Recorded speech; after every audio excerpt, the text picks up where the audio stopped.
Hi everybody and welcome back to Lesson 10 of the Dead Earth Game Development Series, brought to you by the Game Institute. I'm Gary Simmons, and over the past few lessons we've been examining Unity's navigation subsystem, and I think we understand it pretty well at this point. We've seen how we can generate a navigation mesh that describes all the navigatable areas in our level, and we also saw how by adding a nav agent component to a game object, via our own scripts we can talk to that nav agent component, and we can have our game object navigating the world without walking through any walls or doors. And by using Unity's navigation system in the way that we have so far, we've also seen how the nav agent component is entirely in control of the steering and speed of the object. The nav agent component is what ultimately updates the position of the transform of the game object it's attached to. So now it's time for things to get a lot more interesting. We're going to go out and find some nice free character models that we can use, and I'll also show you some ones that you can purchase which are also very good. And we're also going to go and find some nice free zombie animations that we can import and use in our game. You might be surprised to know that many of the zombie models and animations that are used in Dead Earth you can currently get completely free of charge. Once we have some cool looking zombie models imported into our project and have imported a nice library of animation clips to animate those models, we will spend quite some time investigating Unity's very powerful animation subsystem called Mechanim. You see, given a character in a game, we will usually need to use many different animation clips to represent its overall behavior. A zombie in our game, for example, will need to have a walking animation, a running animation, a handful of attack animations, perhaps multiple dying animations, seeking and feeding animations, to name just a few. How do we keep track of which animation clip each zombie should be using at any given time, given the current situation, and control how to smoothly transition, in other words blend, from one animation to the next? Fortunately, one of the most powerful features of Mechanim is its animator controller asset. This animator controller allows us to visually define an animation state machine for all of our animation clips. We construct a graph of animation clips and define the transitions between them. A single transition between two animation clips describes how the blend between those two animations is going to happen and under what conditions it is allowed to happen. The animation controller can also be fed parameters from our own scripts that influence the transitions from one state to the next. This is going to be an exciting system for us to learn, and actually we will spend many lessons dedicated to just that. After all, when you're making a zombie survival game, having your zombies navigate and animate correctly is a massive part of that game. We will also be using an animation state machine as the heart of the first-person arm system that we will build also, so this is so vital to our game. Now, before we go off hunting for animations and models, let me just say that in today's modern titles we generally try to find and use locomotion animations, that's animations such as walking, running and jumping, etc., that have what's called root motion encoded in them. To understand what this is, let's examine how characters used to be animated before root motion use was commonplace. In the game engines of yesteryear, you would typically use what's called in-place animations instead of root motion animations. If you played an in-place walking animation clip on a character model, the model would play the animation, but its position would not be updated unless we manually updated the position ourselves via our own code. Playing the animation and doing nothing else would see the character simply walking on the spot. Via code, we would then update the position of the character by roughly approximating the correct speed based on nothing more than visual testing. Essentially, the character was still animating on the spot, but we were simultaneously sliding it forward like a chess piece to give the illusion that the animation was actually propelling it forward. This works okay for very simple and constant animations such as walking, but falls way short of the mark when using less constant animations that fluctuate in speed greatly throughout their timelines. Imagine the animation of a zombie walking with a limp. The character might first lunge forward on the right foot, then stop and steady itself for a bit, then, after a short pause, drag the left foot up to be equal with the right foot before stopping again, wobbling for a bit more before it steadies itself, before finally lunging back out again on the left foot. Applying a constant movement speed to such a fluctuating animation leads to problems that can be seen in many older games, and it's often referred to as sliding or skating. It's clear in such situations that the animation and the movement are completely decoupled from one another, and as motion capture, or mocap for short, began to be used more and more to generate animation data for computer games, that's basically the generation of animation data by recording real human motions, these problems began to show more and more. Even simply slowing the character from a walk to a stop can look awful with in-place animations if you simply try to slow the walking clip down to match. The sad fact is that when the animation was being created in a 3D modeling package such as 3D Studio or Maya, it was often generated by truly moving the object. As the feet moved from one position to the next, the root transform of the skeletal hierarchy, usually the pelvis bone, would move through the world along with the rest of the model. The speed and direction at which this root bone moved was all the information that we needed to know to understand the velocity of the character at any point along the animation's timeline. But because no engines were using it, this root motion information was simply discarded on export, or even if included, ignored by the engine at playback time. Fortunately, root motion animations are now the de facto standard, and Unity's animation system knows how to read that data and apply it to the transform of the object being animated. Simply put, at each frame of the animation itself tells Unity how fast and in which direction to update the transform of the game object. That's right, the animation itself drives the position and rotation of the object's transform. This all happens pretty automatically when using Unity's animation system, and increases the animation quality 100-fold in my opinion. However, for the alert among you, you may have already sensed a potential conflict here if using animating characters that are also driven by Unity's navigation system. The NavMesh agent component also currently updates the transform of the game object. We have a situation where the animation will be telling Unity to update the position and rotation of the game object based on the root motion data, but the NavMesh agent component will be trying to update the position and the rotation of the object based on completely different criteria. They are both fighting to update the transform of the game object with completely different datasets. Therefore, once we start building our AI state machine, we will examine how we can get the two to play nicely together. Now, the approach that I use in Dead Earth is just one of many that can be used. In Dead Earth, the NavMesh agent still ultimately drives the character's transform, but is fed its velocity data from the root motion in the currently playing animation, so we don't get any sliding. So to give an example, we ask the NavMesh agent component how fast it would like to be going. And let's say it tells us 4 kilometers per hour. We then feed that speed into the animation controller as a parameter. The animation controller can then use that speed parameter to select the closest matching animation. Now, this may not be exactly what we want, however, so we may find the closest animation that the animation controller could find has a root motion speed of 2 kilometers per hour, only half the desired speed of the NavMesh agent component. Now, if we simply ignored this root motion speed and allowed the NavMesh agent to update the transform at its faster speed, we would see sliding. However, we configure the animation controller not to update the transform, but instead send that data to us. We can then override the speed of the NavMesh agent so that it obeys the speed dictated by the current animation being played. Now, this probably all sounds a bit complicated, and don't worry, we're going to see how all of this is done over the coming videos. But before we go hunting for animations, I wanted to make you aware of the challenges that lie ahead, and the fact that we really want to be looking for root motion for all of our locomotion animations. So let's begin our hunt for free zombie models and animations by visiting a website called www.mixamo.com. This is where I got the lion's share of zombie models and animations that are used by Dead Earth, and what's more, they're currently completely free.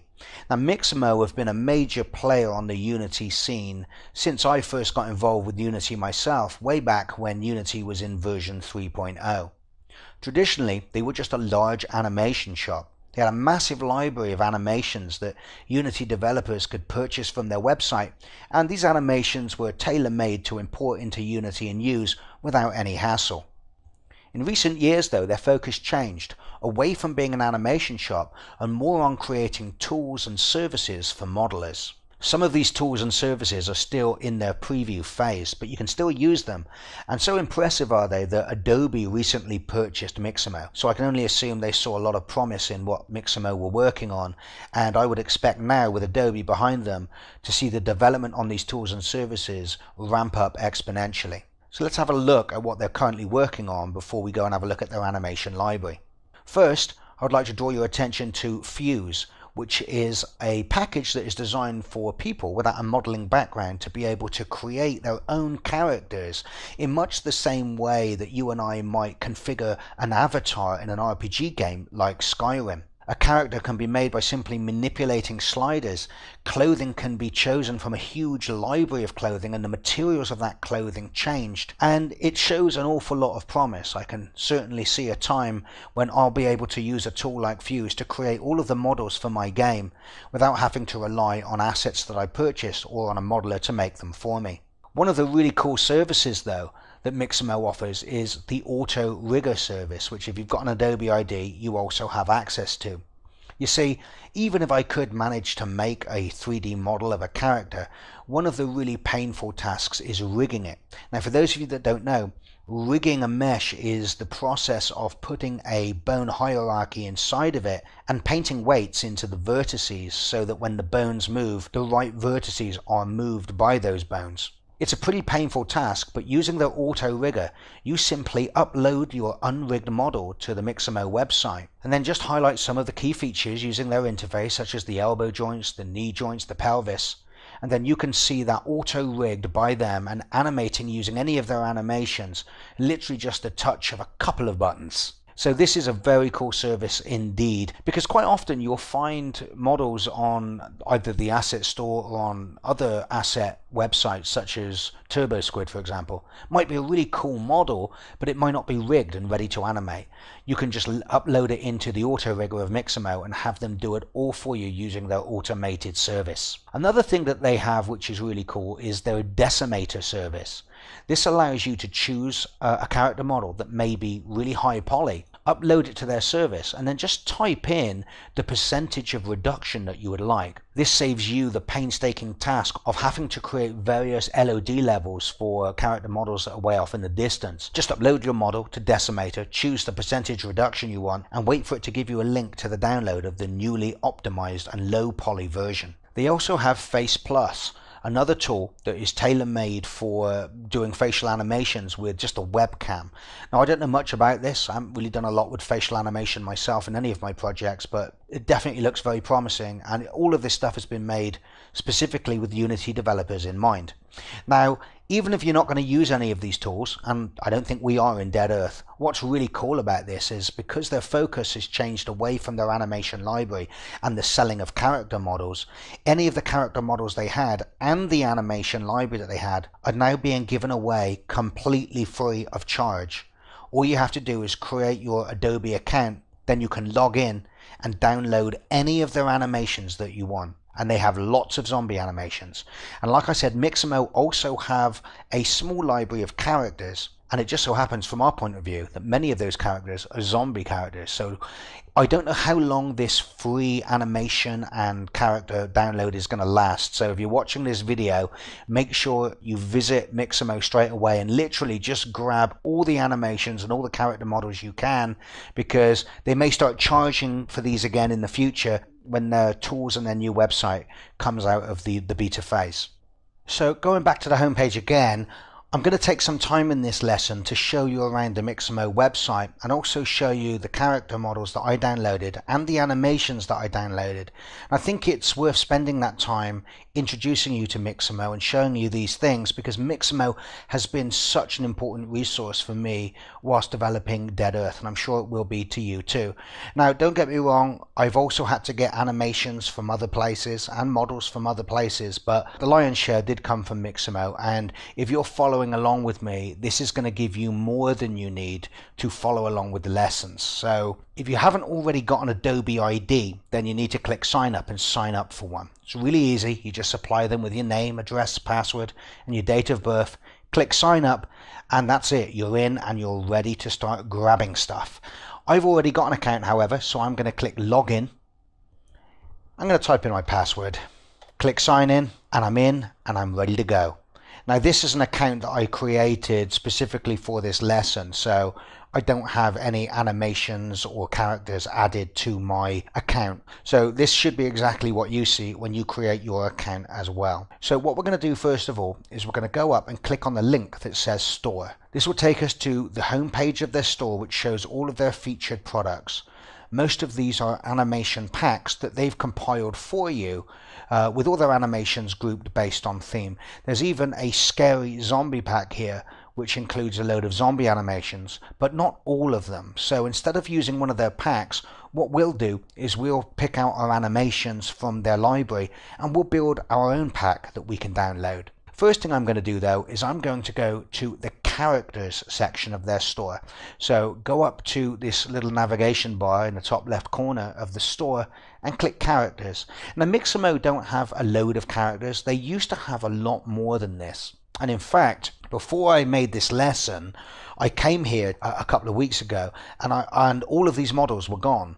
And they decided to take them all down, and the reason they gave was just that because they're concentrating on Fuse and Face Plus and Decimator and Auto Rigger, that this was no longer the business they wanted to be in, so they just took them all off their website. Fortunately, many people in the Mixamo community played merry hell and demanded that the models come back, and thankfully Mixamo obliged, and they've put some of them up now. This isn't all of the ones they used to have, so hopefully we'll see even some more of those come up over the coming weeks. But fortunately for us, the ones that they did upload contains pretty much all of the zombies that I need to use. I should also say that whilst you can download zombie models, and I suggest you download, in fact, to be honest, I would suggest you download all of the models, because you never know when you're going to need some of these. Like some of these fantasy models will be great for the Rising, so I'm going to grab them all. But even if you're just making a zombie game and you see something like, you know, just a standard character model, download it anyway, because it's quite easy to make a regular character look like a zombie character by just doing some manipulation of the base texture and the normal map. And in fact, Darren, my brother, who put all the levels together for Dead Earth, that's also one of the other things that he's done, and he may even make a video showing you how he did that. But we just basically grabbed any model we could, and if we thought it would make a good zombie but it wasn't already a zombie, we would go in and we would mess around with the textures, download some blood and some scar textures off of Google Images, and then just sort of put them on the face and tweak with the colors of the skin and that sort of stuff. So here are the characters that are currently available at the time I recorded this video. So the first one that I use in Dead Earth is this American cop character that's been made into a zombie, and they've called him Derek. So just click on it once, and what you'll see on Mixamo's site is a preview window come up, which will show you it in detail, and you'll be able to scroll around and have a good look at it. What's more is you can also pick out any animation from their animation library and see what that model looks like using that animation. This is a really cool feature. So for example, there's an animation here called guitar playing. If I click on that, it's going to automatically start making my zombie cop play guitar. And this also gives us a sneak peek into how their animation system works. You see, it's not just a case of clicking on an animation and downloading it. You can see here that you have the ability to change the characteristics of the animation before you download it. So let's just say, for example, you were making a 3D scene of a band and you had a couple of guitar players. You wouldn't want all of the guitar players using exactly the same pose. So what you could do is you could download this from one of them exactly as it is with the default settings. But then you could come back at another time and you could say, well, now I'm going to lower the guitar position. And after a slight pause, you can see now he's holding the guitar lower down. And then you've got the stance itself. There you can see he's more of a kind of squatting guitar player, or if you move it to the far right, he's much more kind of upright. And then you also have the playing style. So I'm just showing you these settings are done on a per animation basis, but it's really good because you can procedurally generate the animation customized to exactly how you want it. We're not really looking at the animations yet, but I just wanted to show you that for any animations you find, you can tweak all the settings and stuff before you download them. But because we're not at the animation stage yet, we're just choosing characters, I'm going to go back to the characters tab in the navigation bar and once again click on Derek, and then we are back to just viewing the model. And I'm going to just take you through some of the ones that I downloaded and used in Dead Earth. So I used Derek. The next one I believe I might have downloaded is this one here called Survivor A Lost. Weird name. So we might have some use for him. He looks pretty cool.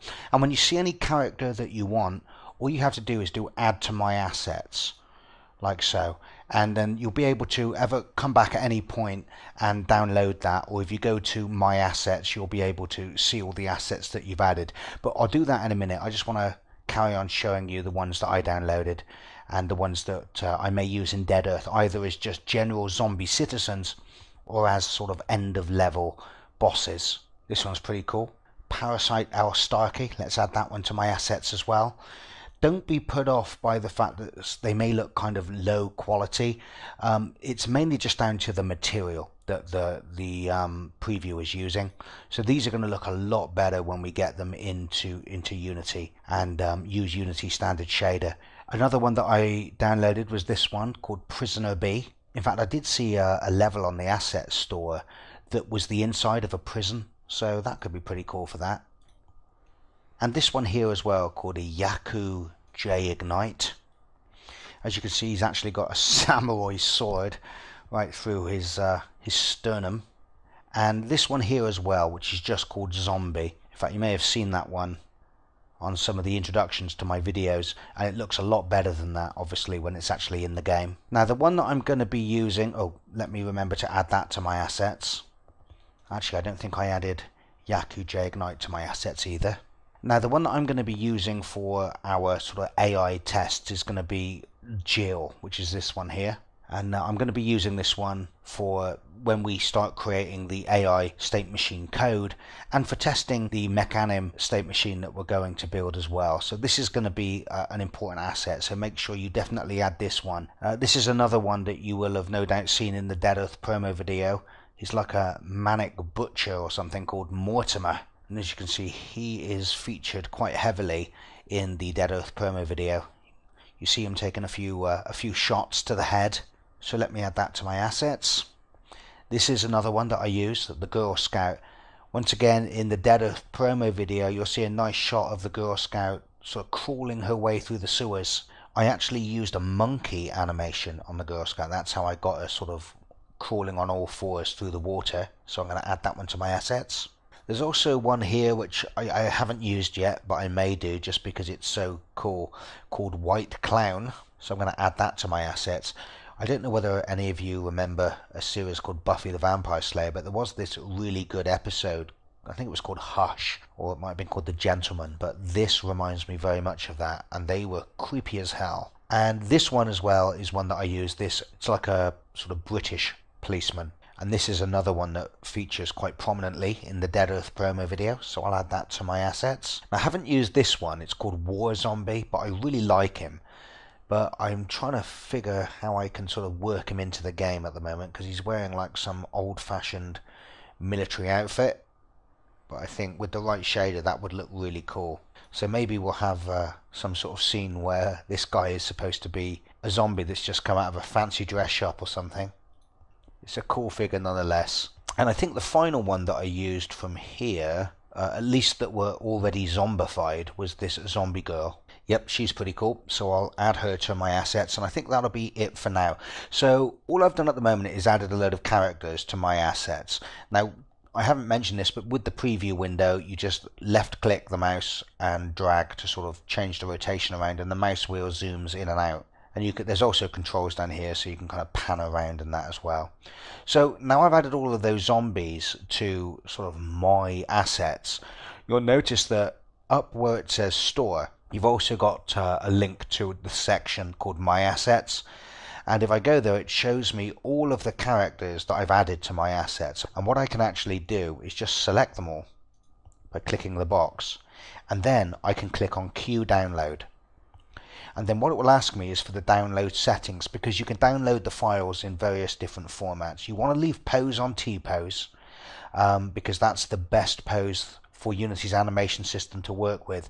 And you can download like BioVision files, Collada files, FBX, and there's another option called FBX for Unity. Now I'm going to be honest, I don't know what that means, but I chose FBX for Unity. I don't know how it differs from regular FBX, because Unity also works fine with regular FBX files. But it stands to reason that if we want an FBX file, which we do, and we're using Unity, then it's certainly got to be the best thing to choose, right? So I've chosen FBX for Unity. Now I'm going to Queue Download. And you'll see now that what it's doing is processing that request, and then they're slowly updating, and as each one becomes available, you'll get the download link. So what I'm going to do now, before I download these, is I'm going to go back to my desktop and I'm going to create a folder called Mixamo, just so I know, when I download stuff from various different resources, where it comes from. And then it's just a case of clicking on each of these downloads and downloading them. Now my Chrome settings are such that they're not going to download straight into the Mixamo folder.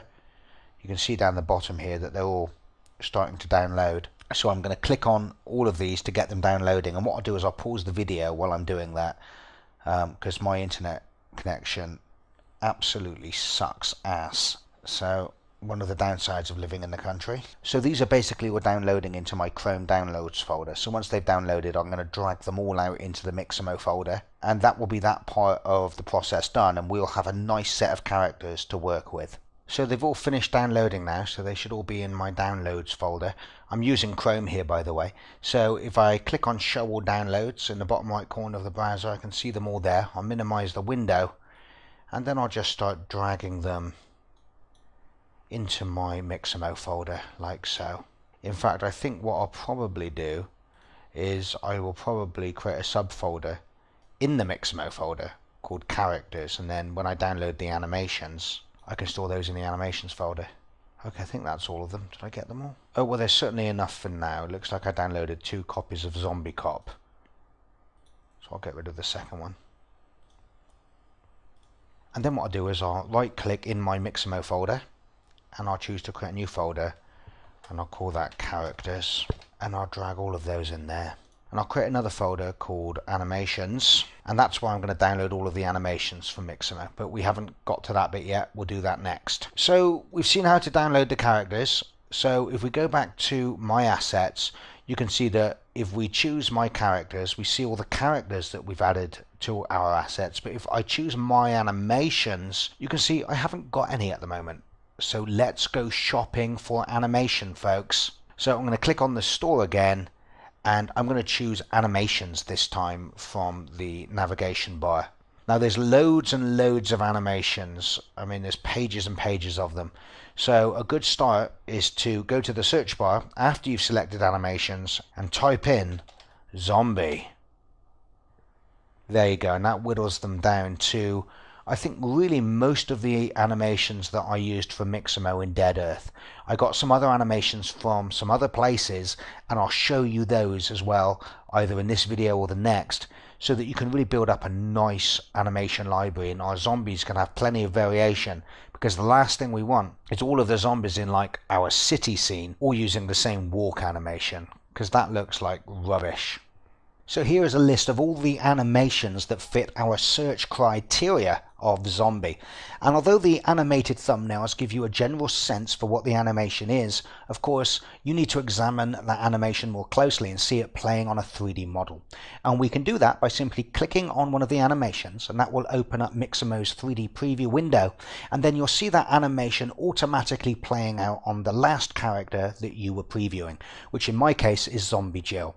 But if you want to see this animation play out on another one of your characters that you've added to your collection, then just go up to this little change character link in the top right corner of the preview area, click change character, and that's going to bring up the select character dialog. Now by default my characters will be chosen, which shows all of the characters that I've already added to my collection. So if I wanted to see what it looked like playing out on Mortimer, the Manic Butcher, I could just click Mortimer and there you go. The animation plays out on that.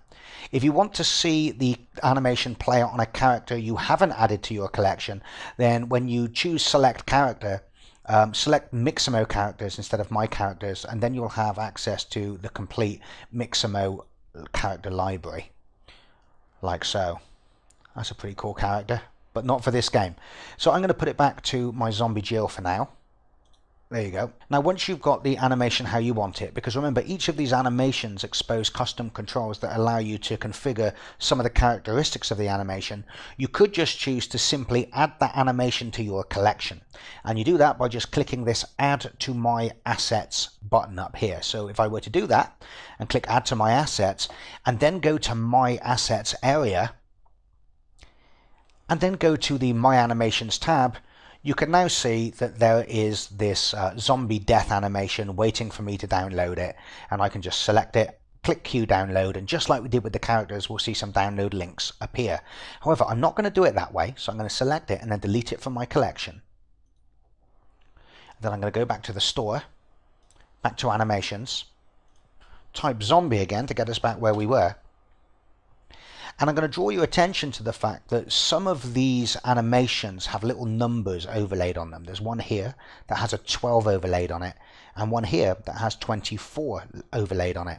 Now these numbers actually signify that this is a pack containing the number of animations that is shown in that overlay. So in this particular case there's the Not So Scary pack, which contains 24 animations, and the Scary Zombie pack, which contains 12 animations. So if I click on that one, when it opens up the 3D preview window, it will start playing through all of the animations, and you can simply add this pack to your collection by just clicking the Add to My Assets button.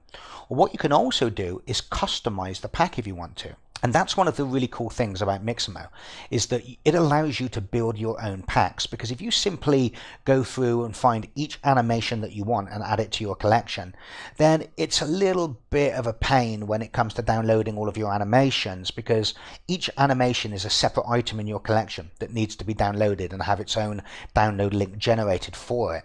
However, what we can do is we can just collect loads of animations together and store them in a custom pack with whatever name we choose to give it, and then that will show up in our collection as a sort of single asset to download, a single pack of animations. Now in this particular case, the Scary Zombie pack, Mixamo have gone through the trouble of collecting some animations together, 12 in this case, and already putting them in a pack for us. And we can choose to customize that pack if we want. So let's see what happens if I choose Customize Pack. Now you can see that down the bottom here, all of the animations that are in that pack have been displayed, and we can select each one individually and see what it looks like. Another thing you might want to be aware of is if I find the running animation, there it is, you'll see that the zombie kind of runs off the screen, and that's because these animations have root motion in them. This is exactly what we want. And you'll notice how if I choose Zombie Walk, you have a classic example here of what I was talking about earlier on. Imagine this animation being played out as an in-place animation and trying to come up with some constant speed that would move this character without making it look like it was sliding along the floor. Now you can choose if you want to get rid of the root motion by clicking in place on any animation, and then you'll see what I was talking about in the early days when animations were given to us like this, where the walking animation is still intact but no root motion is encoded. The character is just walking in place. Then it's up to the coder to sort of slide that zombie along at the correct speed that matches the animation. But we don't want to do that. We definitely want to have root motion where it's available. And you can see it automatically detects, when the player lunges forward and then stops and steadies himself. And another thing I can show you is that if you're, and I'll choose the run animation for this, to stop the zombie running off the screen, what you can do is you can go down to this little toolbar and you can click the little camera icon, which kind of glues the camera to the character. So now you can see the root motion still there. We can see by the grid lines on the floor that root motion is being used, but we kind of have a boom camera now where the camera is following the character, and that makes it much easier to preview the animation. Now, what I could do is I could say, this is the pack I'm going to use, and then what I'm going to do is add more animations to it. But I'm not going to do that, I don't think. I'm going to create my own animation pack from scratch, because this only has 12 animations in it. The other pack has 24 animations, and there's more animations than that here. So I'm going to build a pack that has all of these animations in. And furthermore, you're going to see in a minute that by doing tests for other animations, well, in fact, I'll do it now. If you type in, for example, mutant, this brings up a whole load of animations for sort of monsters and mutants. And some of these also work pretty well on zombies too, like this mutant run, for example. You know, that's not too bad. That could be used as an alternative run for a zombie. There's also an alternative right and left turn here, which works quite well for a zombie as well. And there's also one here of a zombie sort of swiping, using that mutant swiping animation. So I want to build a pack that has all of the zombie animations we saw before and some of these as well. So what I'm going to do is I am going to type in zombie again to get back that original list of animations. And then what I'm going to do, I think, is I'm going to create a brand new pack. Let me close that pack that we currently had open, which was the built-in pack. And I'm just going to start at the very top left corner here with Zombie Walk, and then I'm going to choose Add to Pack. Now this little text box comes up which allows me to type in the name that I would like to give this pack in my collection. So I'm going to call this, no I'm not, I was going to call it Gary's Zombie Pack, but then I realized that was a bit narcissistic, put my name on everything. So I'm going to call this the Mixamo Zombie Pack. And that's all that's needed. And you can see that that has already been added to the pack. So we have the zombie walk animation in it. So then I can just choose the zombie punching animation, and then I can click add that to pack. And now you can see that's in the pack as well. Then there's this zombie transition. Don't think I'm going to need that. There is this zombie crawl though. I'm going to need that one. I love that one. And if you've seen the Dead Earth promo video, you know this crawling animation is also used. Now, for reasons I don't really want to get into at the moment, although there are some really cool animated death sequences, we are not going to use any of them.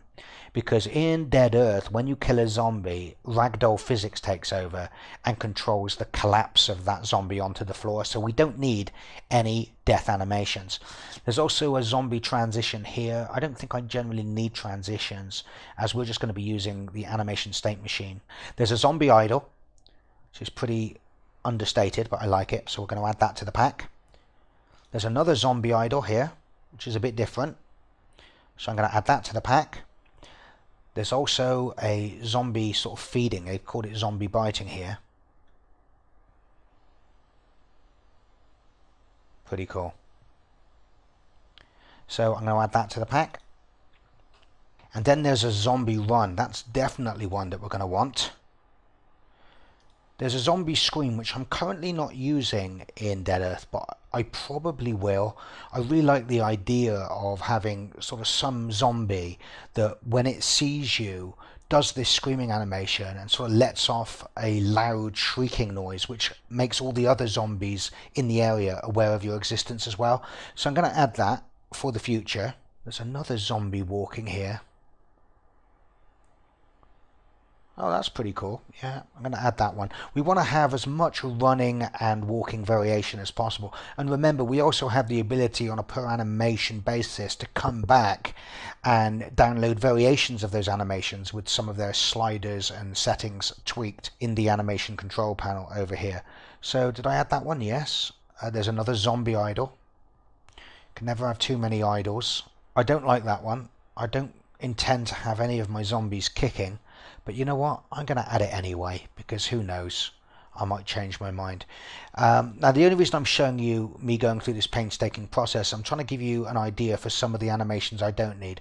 Like, once again, we don't want to use this animation here because we're going to handle all falling and stumbling using ragdoll physics, and that way all of the body parts of the mesh are going to have colliders on them, which will stop them falling through walls and stuff. That's one of the problems when you play an animation like this. The animation controller takes over and it will just animate your zombie right through a wall or a door. So I don't need kicking, I don't need stumbling. I definitely want the zombie attack. Add that one. I don't want zombie dying for the reasons I just mentioned. There's another attack here called zombie punching. I'm going to add it anyway. I'll be honest, I don't like it. It's too human. I do like this one though. There's one here called zombie headbutt. Bosh. Have some of that. So I'm going to add that one. Zombie turn. Yes, I like that one. Zombie agonizing. Obviously a zombie in pain here. Nope, that's not the sort of zombie I'm going for. There's another zombie attack, like a two-handed hammer down. I'm going to go for that one. Another zombie idol. And there's one here called zombie biting. Now you remember we had another one called zombie biting up above. Where is it? There it is. And that one included the fall from an upright position down into a feeding position, and then the feeding position back up into an upright position. So what we also need is we need an animation with just the zombie feeding, so that we can keep the zombie feeding for as long as we want. Now in Dead Earth, each of my zombies has a hunger property, and as they walk around the level they become more desperate for food, and then once their hunger drops below a certain threshold, if they see a dead body lying on the ground, they'll go over and feast on it, and they'll feast on it either until they're disturbed or until their hunger is replenished. So we wish the ability to keep them down there as long as that happens. So that's why I'm going to add this second zombie biting animation, which is just a looping animation of the zombie in the biting position. And then what we'll do in our state machine is once the zombie has reached the dead body on the floor, it will first of all play the upright into the feeding position. Then this looping animation here will take over until the zombie's appetite has been satisfied, and then we'll play the back up into an upright position, and then the zombie will then, you know, resume its day, I suppose, for lack of a better word. There's another one here called zombie neck bite. I think we should have that one. In fact, this is pretty pivotal. This is how the player in Dead Earth actually gets infected. If a zombie gets close enough to you and does this maneuver on you, they actually bite you. And you'll see it's quite interesting. What we basically have is a big collider on the mouth and a collider around the player. So when this zombie sort of goes into your neck, we have this kind of capsule collider sticking out from his mouth, which then intersects the collider on our character, and that's how we know we're being bitten from a code perspective. So yep, that one's been added. And we also want some reactions. In other words, what happens when the zombie gets hit, because we don't want them to ragdoll all the time, especially if it's just a minor hit like a shot in the shoulder. I've never been shot in the shoulder. I'm sure for anyone that has, you know, you wouldn't refer to it as a minor hit, but you know what I mean. So I'm going to add that one as well. And there's another walking animation here, so I'm going to add that. And we're nearly done with the zombies. There's another zombie reaction which looks like, yeah, we want as many of those as we can.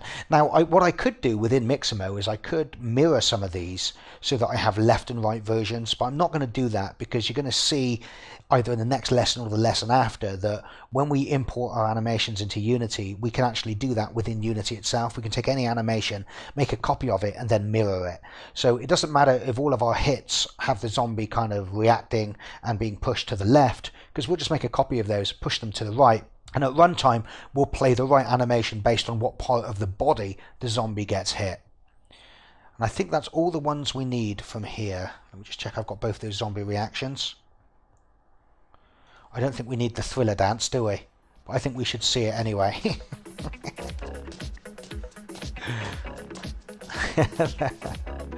Oh dear, I wish I could work that in.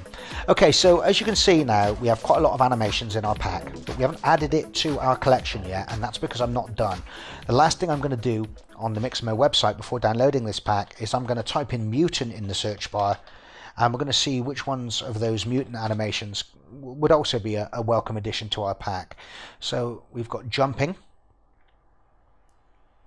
I don't think I'm going to use that. Don't like that walk. Doesn't look like a zombie walk. We don't want dying, but we did see that mutant swiping earlier, and I really like that, so I'm going to add that to my pack as well. There's also a mutant punch. I don't like the clenched fist. It doesn't seem something a zombie would do. I might use that one. I don't think I will, but I'll add it anyway. And then we've got some alternative turns as well. So I'm going to add, actually that's not the one I wanted. There was another one down here, down the bottom. So I'll ignore that one for now. There's also another idle. Don't think this is one we want.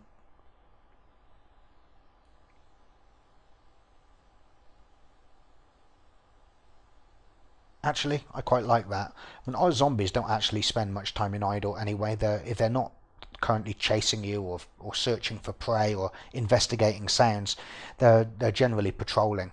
But I'll add that anyway because it's a pretty cool one. Let's have a look at this run. There's a second run here. Yep, I'm going to add that one to the pack. There's one here called Mutant Jump. Nope, don't want that one.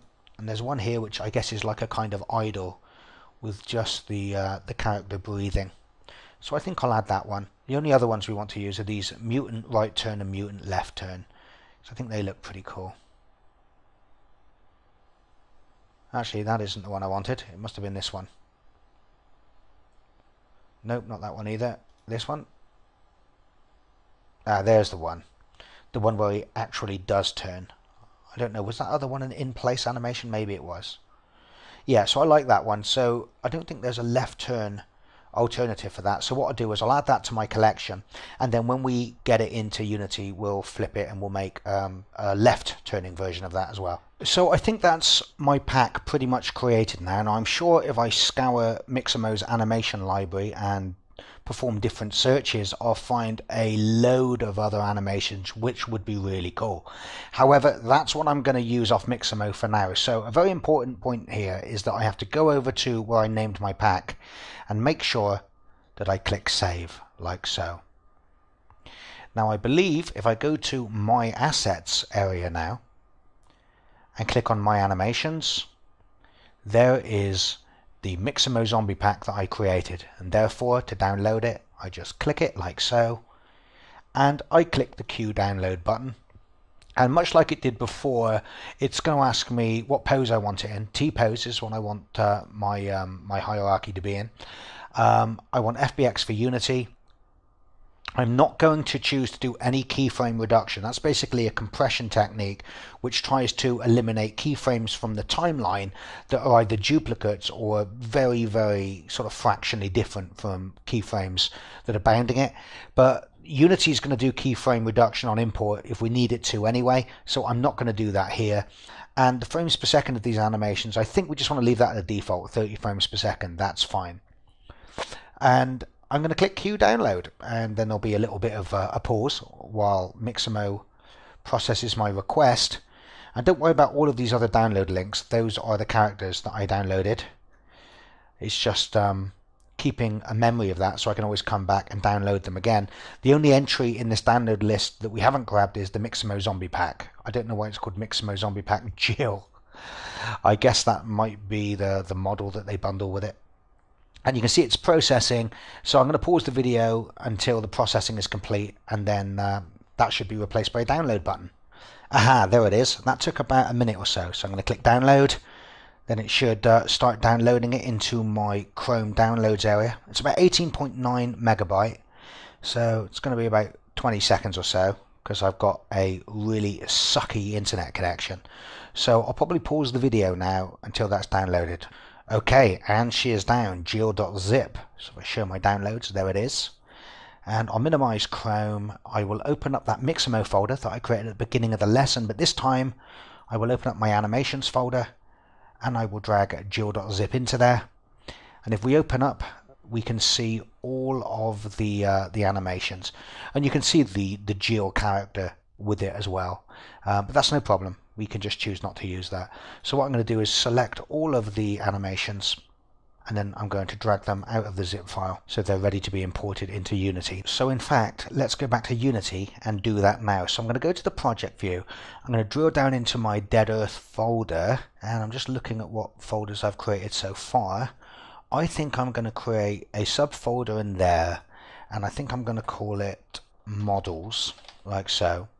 And then I'm going to drill down into that, and I'm going to create a folder called Mixamo Characters. Then I'll open that up, minimize Unity, open up the Mixamo folder, and I'm going to drag all of those characters that we downloaded by multi-selecting them all and dragging and dropping them into the project view. And then this will take a little while Unity imports them and all of their textures and things like that. So I'm going to pause the video while that's happening. And they're in. Now you'll notice that Unity has brought up this little warning box which is saying that many of the normal maps that have been imported from these characters haven't been set as a texture type of normal map, and Unity is offering to fix that for us now. It's no big deal, just choose Fix Now, and it will just make sure that all of the normal maps are re-imported as normal maps instead of being interpreted as being textures of just a very weird color. So there we are, we've now imported all of our models, and if you look in the Mixamo characters folders, we can see that each model has this little blue cube icon next to it, and if we select each one, we get to see a preview of it in the preview window. You just need to make sure that as you select one of these models in the model importer, you'll see there's 3 buttons along the top: model, rig and animations. You want this to be set on model to see what the model looks like. And don't be too disheartened if some of these look a little bit rubbish when you first import them. That's just because when Unity imported them, it created materials with kind of default values, and it will have got some of them wrong, and some of the normal maps won't be as strong as they should be, and we can make them look a heck of a lot better. And some of them, like this one here, for example, the Girl Scout, we can see that this is actually transparent, which it shouldn't be. And if you want to fix these, you can simply let's drag the Girl Scout into the scene, see what she looks like, and then we can diagnose the problem with her. So yeah, she looks like she's suffering from severe radiation at the moment. Her eyeballs are on the outside. So I've dragged one into the scene, so I've got the Girl Scout in hierarchy now. And if I go down to the Girl Scout model, in other words, I'm looking for the skinned mesh renderer, we can see what material it uses, and it uses the Girl Scout diffuse material. So I'm going to select that, and then that will select that in the materials folder of our Mixamo characters folder. So just so you're keeping up, when we drag in these models into Unity, we can see each of the models, and we can also see that as part of the package for each model, each one had its own folder created which has all of its textures and stuff like that in. But there is a folder that's created by Unity called Materials, which is always created in the same folder that the models were dragged into. And it's actually in this folder that all of the materials that were created by Unity for each model on import will be stored. And there you can see Police Zombie, Mortimer, and our Girl Scout material. Now straight away when we look at that in the inspector, we can see that this has been set to a rendering mode of transparent. Well, it shouldn't be, it should be opaque. And all of a sudden the girl is starting to look a lot more like the thing that was advertised. So let's move her around a little bit so we can see her a little bit better.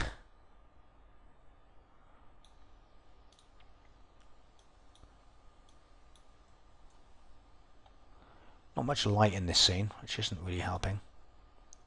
So I will undo lighting in the scene view, I will select the Girl Scout material again, and then we can start to really sort of play around with the settings of the standard shader.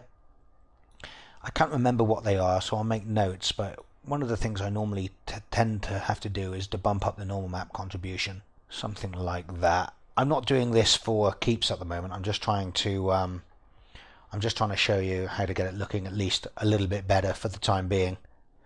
And you'll probably find you have to do this for most of the materials. So just in the materials folder, just click through them all and check that they are all set to opaque. There you go. There's one there called a Yaku Zombie. That needs to be set to opaque as well. And if I go back now to the Mixamo characters folder, and then we select all of our characters, and I'll make the preview window a little bit bigger so we can see what it looks like. Once again, remember you want to have the model button pressed, not rig or animations, and then we can see what they all look like. Like I say, you can see that that one is looking a little bit undetailed at the moment, needs its normal mapping strengthened. There's the girl that we just created. There's Jill. There's Mortimer. Now you can see, I obviously missed that when I was skipping through it, but you can see from the preview that Mortimer has been given a transparent material as well. So let's go to the materials, and hopefully, there you go, Mortimer Diffuse, that's got to be the one. So now if I put that to opaque instead of transparent, then go and select Mortimer model again, hey, there you go, he's no longer transparent. And like I said, if you just want to tweak with the materials, I will give you exact settings a bit further down the line, maybe in another video. But if I drag Mortimer into the scene now, and then select the Mortimer material from the materials folder, we can do things like, oh wow, there you go. Now here's a problem straight away. Mortimer doesn't have a normal map. No wonder he looks rubbish. I'm pretty sure, there you go, he has got one, but Unity failed when it created its material to assign the normal map. In fact, it's even got a specular map, so let's add the normal map to the normal map slot. And Unity is saying that this texture is not marked as a normal map, so we need to do that. So let's fix that now. There you go, he's already looking a heck of a lot better, isn't he? And there's also a specular map in Mortimer's folder, so we can probably assign that to the metallic slot, like so. And we can also increase the strength of the normal map if we feel we need to.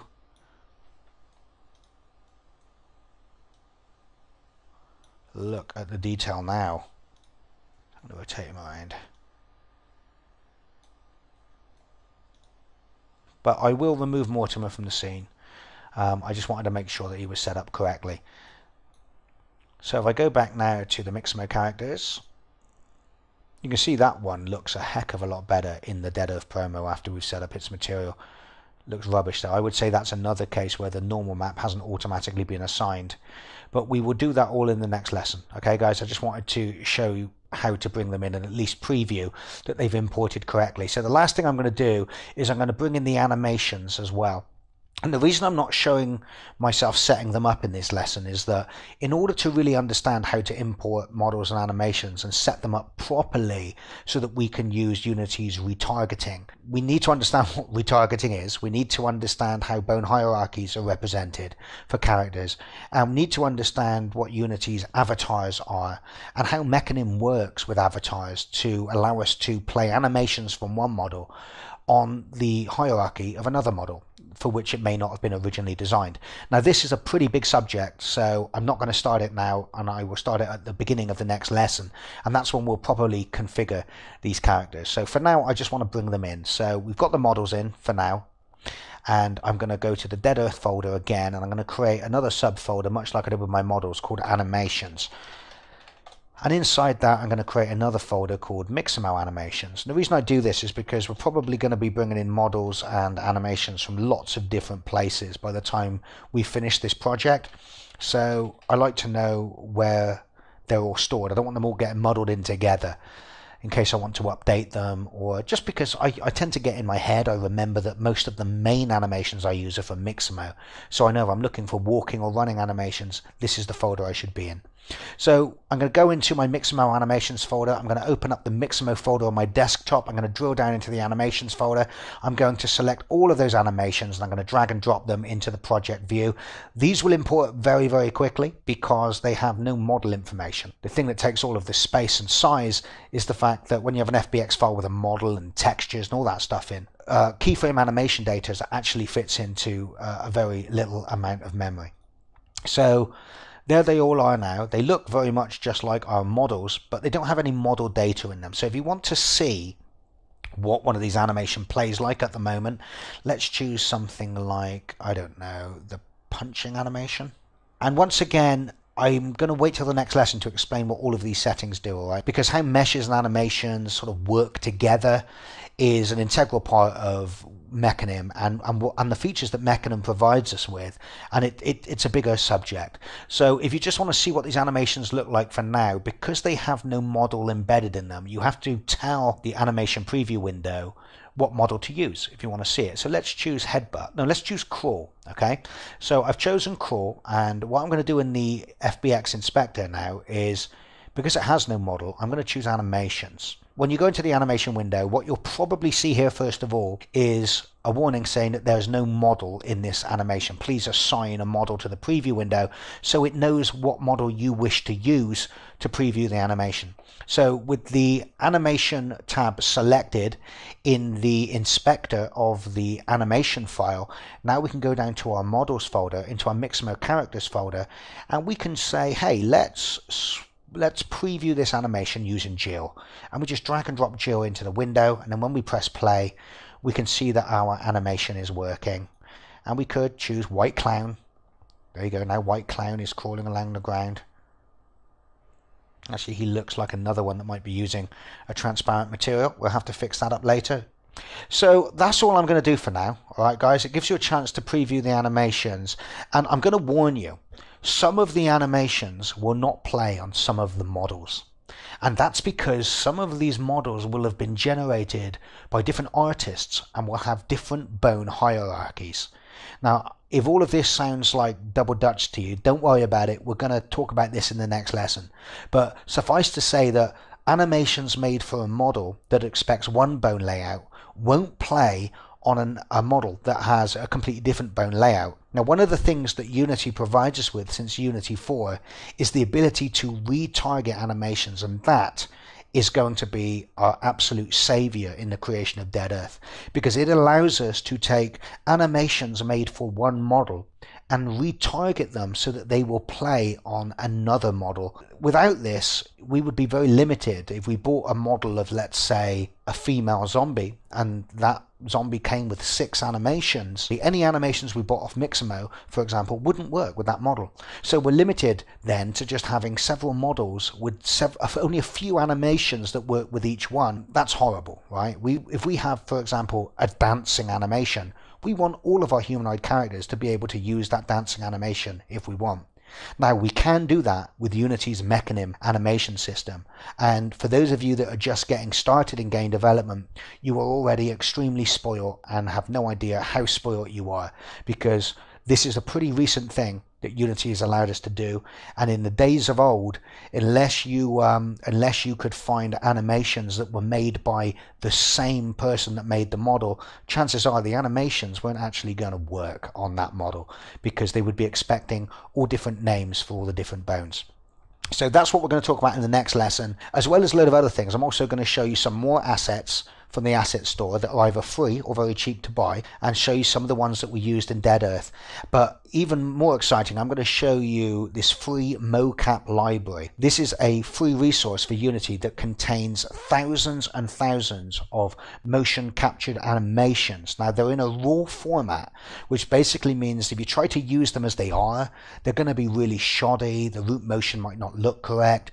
You may have to trim the beginning and the end off of them, and that's what we're going to see how to do using Unity's animation importer. So all of these things we're going to be discussing either next lesson or the lesson after, or a combination of the two. So thanks very much guys for lending us your ears, and I will see you in the very next video. Bye bye for now.